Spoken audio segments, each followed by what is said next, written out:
The bizarre phenomenon of 70s, 80s, 90s serial killers in the United States, which coincided with the so-called Satanic Panic, during which Americans believed that cult and criminal activity were on the rise, Warning signs of satanic behavior, gives us an insight into one predictable, recurring, malevolent pattern of human psychology and specifically spirituality, once widespread practice, namely human sacrifice. Just a content warning before going any further, the topic is an unpleasant one, and even though I'm addressing it detachedly and in terms of spiritual principles that ultimately overcome the darkness being talked about, and of course, I won't be getting into any graphic details. Still, it is to do with violence, with crimes, etc. So be aware. The behavior of the cults and killers that cropped up during this short period in the US very closely parallel practices engaged in by certain pagan religions during some phases of their history. There's a few highly conspicuous features I want to point out here. One of the great marks of counterfeit spirituality is to believe power is the only currency and there is no moral balance. The afterlife, like this life, relies on control, on what one may accumulate. Between December of 1968 and October of 1969, the so-called Zodiac Killer murdered at least 5 people in the San Francisco Bay Area. He terrorized San Francisco in the late 1960s, claiming the lives of at least 5 individuals. He injured 2 more and would claim to have murdered 37 in total. This claim, among others, was made in a series of letters sent to law enforcement between 1969 and 1974. He sent cryptic messages to the police and media, written in a coded language that only deepened the mystery further. 2 in particular express a key belief of certain ancient religious systems. When I die, I will be reborn in paradise, and all the I have killed will become my slaves. I will not give you my name, because you will try to slow down or stop my collecting of slaves for my afterlife. I am not afraid of the gas chamber, because it will send me to paradise all the sooner, because I now have enough slaves to work for me, where everyone else has nothing. Another serial killer, Edmund Kemper, this one was caught because the Zodiac Killer never was, expressed the same strange belief in an afterlife where murder is rewarded and in which the relationship between victim and abuser is eternalized. The only way I could have those girls was to kill them, and it worked. They became my spirit wives. They're still with me. One could hardly imagine a more precise inversion of Christianity or any other traditional religion, but it was an established belief in ancient Egypt, at least during certain periods. We now call this retainer sacrifice. Pharaoh might stipulate that several of his servants are to be put to death when he passes, that they may serve him in the afterlife. We have records of other cultures practicing retainer sacrifice as well. Now, ultimately, this was abandoned in Egyptian culture, and we have texts like the Egyptian Book of the Dead, which is a highly moral document that prizes the inner spiritual state and moral good conduct of the soul. So I'm not trying to give the impression that all Egyptian culture conceived of the afterlife as a function of what you can accumulate in this life, but during some periods there seems to have been this concept. Cannibalism is a relatively widespread recurring feature of human culture, as is the taboo against it. It's usually associated with the idea that one gains the abilities of the people that are consumed. The Asmati Ochinep in New Guinea, they ate people because they believed they were absorbing the power of that person and the spirit of their ancestors would be set free. The infamous Jeffrey Dahmer explicitly claimed that this was behind his practice of cannibalism. It made me feel like they were a permanent part of me.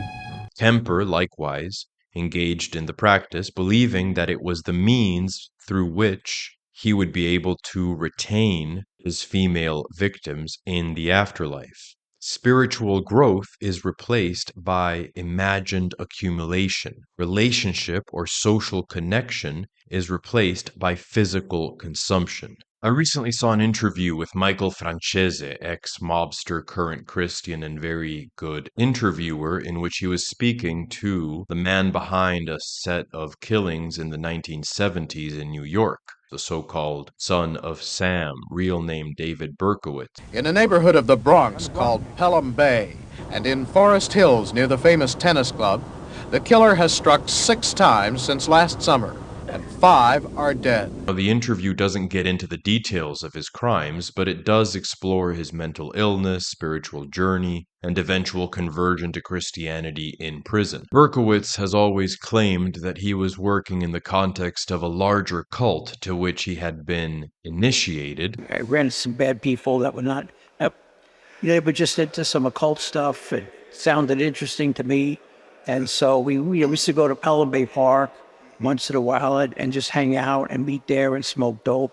Got a satanic Bible. I started to read that. Some other guys thought that we should get, Is that from this cult group? Yeah, it was a group. It was a group of people that, And so I would just say some prayers and make promises to the devil. The name Son of Sam comes from a certain disincarnate entity called Sawe, spelt Samhain, Halloween in Gaelic Irish, which would have been guiding the activities of the cult and which Berkowitz claims to have perceived. I felt that something had taken over my mind and my body, and I felt that I was on a mission. I felt that I was a soldier for Satan, and this is what he had called me to do. Samhain, Samhain, was the deity that was communicating with me. A relationship of fearful servanthood to unseen gods, superstitious, ritualistic, and crucially sacrificial, is pretty much the definition of paganism in its negative sense. And he's not the only serial killer who claims to have followed the instructions of a disincarnate, unseen creature. You get this with Jeffrey Dahmer, who, according to one of his victims at least, would watch the Exorcist movie several times a day, third Exorcist movie, and was particularly interested in the possession of a character, a priest, in the movie, and would even chant while watching it. So there is definitely this sense of communing with the unseen, whether psychological fantasy or reality. Did that room have a TV set in it? Yes. Was there anything going on the TV? Yeah, the Exorcist movies was playing at that time. There was an Exorcist movie on? Yeah. Do you know which one of them? The name I'm not sure. I think it's 3. I'm not sure which one. At times he wasn't himself, and then at times he was like a nice guy, He would come and go different times, throughout the whole time. Then he would like sit, being quiet at times, watching the movie, wanting me to watch the movie, and just doing little chanting sounds, Did you observe him watching the movie and how he would react to the movie? Right, he would like just start rocking back and forth when he, certain parts of the movie or whatever. You have to say, what did he say, madam? He was like chanting in certain times and rocking back and forth, right? Tell us about his chanting. What was that all about? I'm not even sure, sir, but it was just like, I can't tell you the words. I couldn't understand what he was saying at that time. Can you mimic him?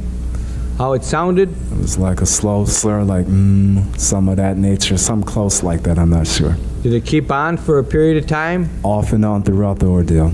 And chanting? And chanting. Was there any parts of the movie that was going on that you saw that he said anything about? It was like the part about the preacher that used to be a preacher that had got possessed, and that it would seem like he was like interested in that part. That part had his attention more than anything. Well, tell us about what you mean by that. What impressions were made upon your mind when this was going on as to had his attention? How did he appear to you? It appeared like it was like he wanted to mimic it or be like that part, being demonized or whatever in that nature. I'm sorry, I missed. Yeah, like he wanted that type of movie. That part, certain parts of that part interested him. It was like he changed with it at times. Then he would get more aggressive. Now, the idea of a supernatural element to cannibalism in societies that practiced it also comes up a lot, even where it isn't explicitly about absorbing the person's abilities, but rather about punishing them, as in Papua New Guinea. You get the bizarre fact that the person who decides who gets eaten is the shaman, and the shaman is told who needs to get eaten by a spirit that appears to him. Just interestingly, in the following clip, coincidentally related to The Exorcist, a shaman talks about how the spirit would appear to him as a little girl to tell him who had to be eaten by the tribe. In this rare footage, the Biami are performing a sing-sing to gain wisdom from the spirit world. This is when the man known as the song leader would seek the location of a suspected sorcerer and have them eaten. So who is the song leader?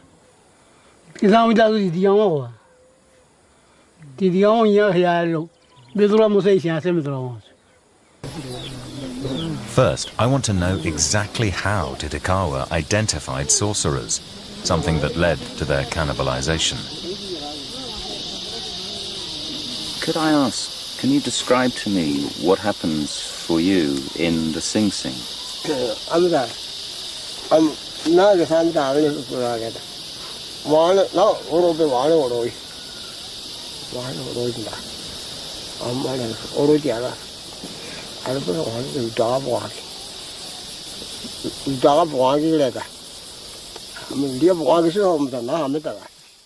And crucially, in terms of spiritual warfare, he complains that it was after the Christian missionaries arrived and people started following them that the spirit stopped appearing to him, stopped talking to him. Did it become difficult to do sing-sings and difficult to heal people? Or what changed when the missionaries arrived?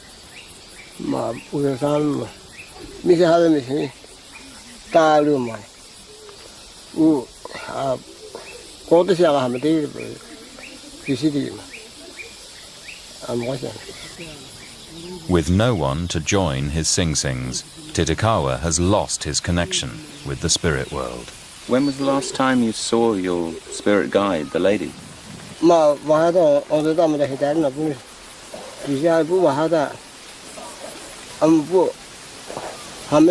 Christian missionaries are often accused of destroying cultural identities, and they've clearly had an impact here.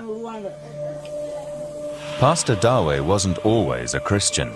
I'm interested in how important he feels Christianity is to the Biami in this region.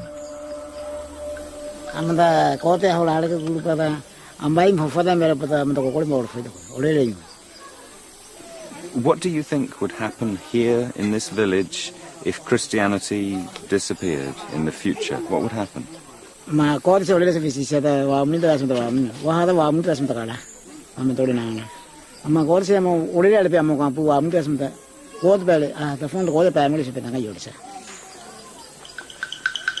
Although it's sometimes claimed otherwise, the phenomenon of serial killers is not limited to the United States or to a certain period of American history.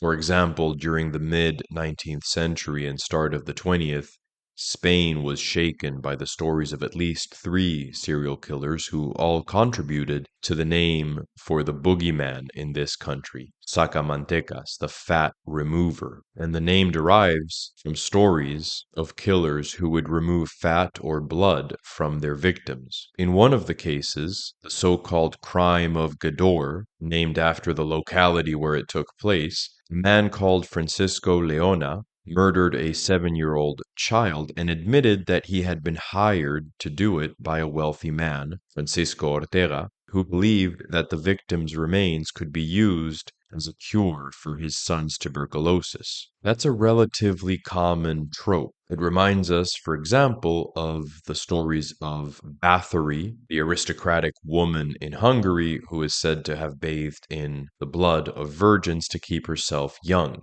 There's this kind of vampiric element, which may well have been believed in at a certain point, leading wealthy patrons to pay killers to procure innocent victims. We also find spiritual type delusions in these subjects. It overlaps with occultism. One of the Spanish killers, for example, claimed to have been a werewolf, a lycanthrope, during his trial. In 1853, Manuel Blanco Romasante admitted to 13 murders carried out in his werewolf form. The first time I transformed was in the mountains of Cusco. I came across 2 ferocious-looking wolves. I suddenly fell to the ground and began to feel convulsions. I rolled over 3 times, and a few seconds later, I was a wolf. I was out marauding with the other 2 for 5 days, until I returned to my own body, the one you see before you today, Your Honor. The other 2 wolves came with me, who I thought were also wolves, changed into human form. They were from Valencia. One was called Antonio, and the other Don Genaro. They too were cursed. We attacked and ate a number of people because we were hungry. He had been caught in the 1840s, but was able to get himself a false passport and identity and move to Portugal for a time. He began working as a guide, escorting people from villages to cities. When locals started to notice that he was selling the clothes had been seen on some of his clients, together with large amounts of soap, they became suspicious, sparking a new investigation and finally his arrest. The soap, so it was suspected, was made from the fat of his victims. There are also earlier cases tried by the Spanish Inquisition as witchcraft of women accused of kidnapping children who claimed that they were aided by werewolves or spirits in the form of wolves when they committed crime. In terms of the end game or the theology at the root of a lot of this stuff or associated with a lot of this stuff, we get some specific ideas from Berkowitz. Berkowitz specifically claims to have been trying to bring about the apocalypse. And that the good was going to come out of this because it was going to help bring about that Armageddon and the end times, to create anarchy, and that this will somehow eventually lead to world peace, where Jesus and Satan will make friends, shake hands, call a truce, and start the millennial kingdom. It was part of some occultic teachings I was exposed to that were very powerful, and that the person who actually got these teachings would go into a trance and write these things down. These were demonic writings. The spirit would take over this individual, and that's I remember reading a lot of that material, and it was affecting me. Now I look, see, of course, it was all deception, and it captured my mind. But and I regret that so much, everything that happened. But at that time, I was under that spell. I was under that power of evil.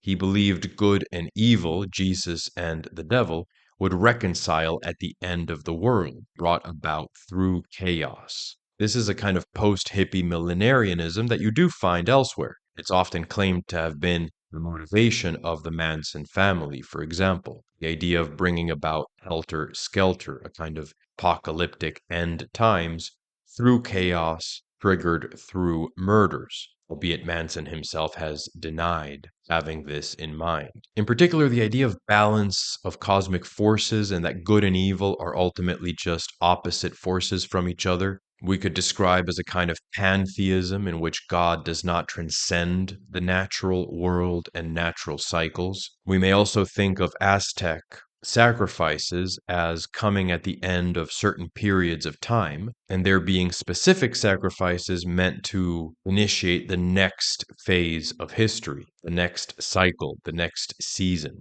If we dig into the psychology at play here, the kind of worldview or philosophy that would justify this kind of behavior, we have, as I've said, the idea that only power matters, that there is no moral structure to reality. You have what you take. The universe is a closed system, which feeds into the idea of vampirism, the idea that by gaining that which other people are, by consuming other people, you gain their youth, their abilities, etc. Then you have the notion of anticipating disaster. Fates have to be appeased. The gods get hungry, and it's better to feed them before they get so hungry that they take a bite out of you. Again, the universe is a closed system. The energy you put out is the energy you get back. If you want life, you better give life. And Dahmer did talk about how he thought he was gaining abilities by sacrificing people, and there was that fearful, compulsive element of not wanting them to ever leave.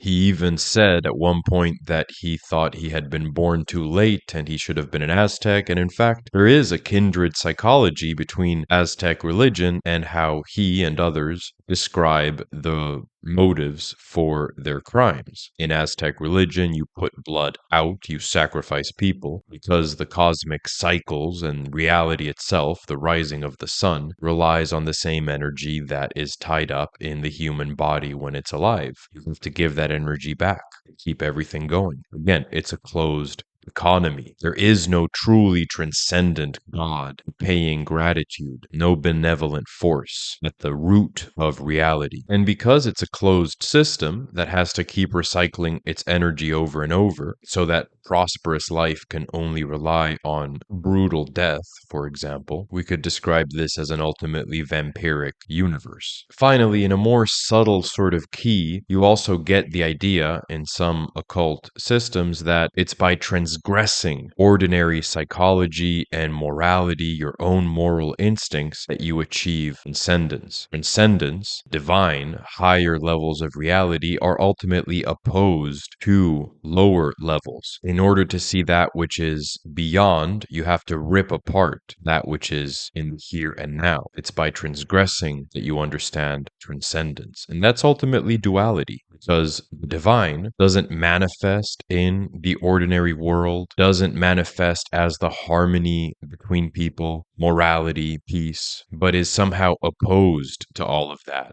There are two fundamental realities, the lower, ordinary, and the higher. And in order to get to the higher, you have to destroy the lower, you have to do violence against it, including against yourself. All right, this was sparked by that Michael Francese interview that I saw and some thoughts that I thought would be interesting to share, especially because what you have here is 21st century modern guys in a first world country suddenly rediscovering and acting on systems of belief that are extremely primitive, that you find in certain very isolated tribal societies, cannibalism, human sacrifice, etc., which means either that they represent a recurring deviation of the human psyche if it's put under certain pressures, and all these guys have a history of being abused as kids and being isolated and so on, or that these systems of belief are actually held to by certain groups,